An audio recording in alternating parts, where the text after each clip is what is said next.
Existen destinos que no se encuentran en los mapas convencionales. Para llegar a la comunidad de Hato Ratón, en el distrito de Noleduima, es necesario abandonar el asfalto y aceptar el desafío del terreno. Aquí, la tracción en las 4 ruedas no es un lujo, es la única llave que abre la puerta a la montaña.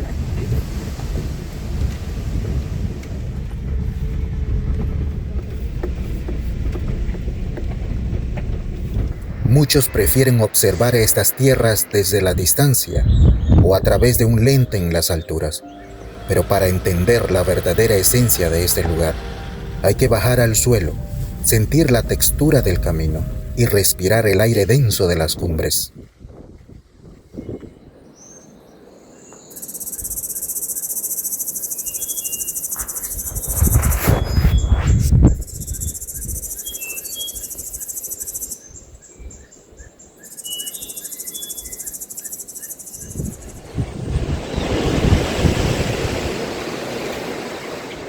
A medida que ascendemos, el paisaje se transforma. El calor del trópico cede su lugar a un clima fresco y persistente.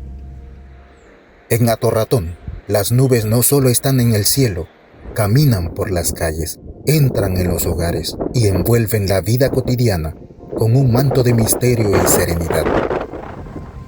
Es un entorno donde la naturaleza dicta las reglas y el ser humano ha aprendido a vivir con la humedad y el frío, transformándolos en parte de su identidad.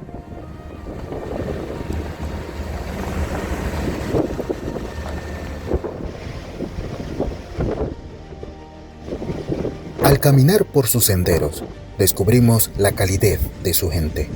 La comunidad noble de Hato Ratón conserva con orgullo sus tradiciones, desde el diseño geométrico de sus vestimentas hasta la hospitalidad con la que reciben al visitante. Cada detalle habla de una cultura viva que se fortalece en la altitud. Visitar este lugar es una oportunidad para conectar con lo auténtico, lejos del ruido y las prisas de la modernidad.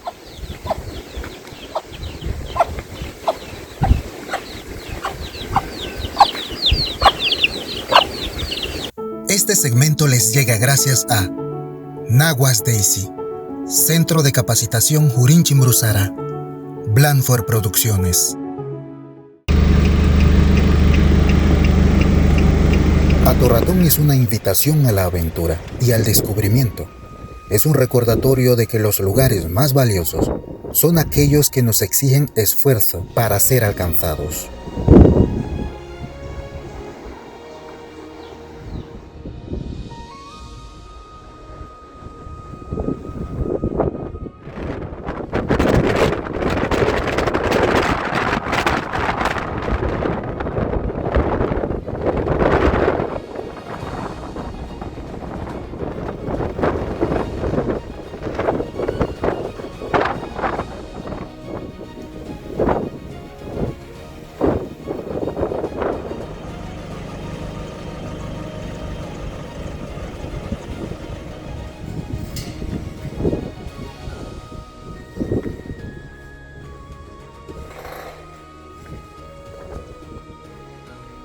No se conforme con verlo desde lejos. Vengan a Noleduima, atraviesen la niebla, sienta el frío de la montaña y descubra la calidez de un pueblo que lo espera con los brazos abiertos. Hato Ratón, una experiencia que se vive desde el suelo, pero se siente con el alma.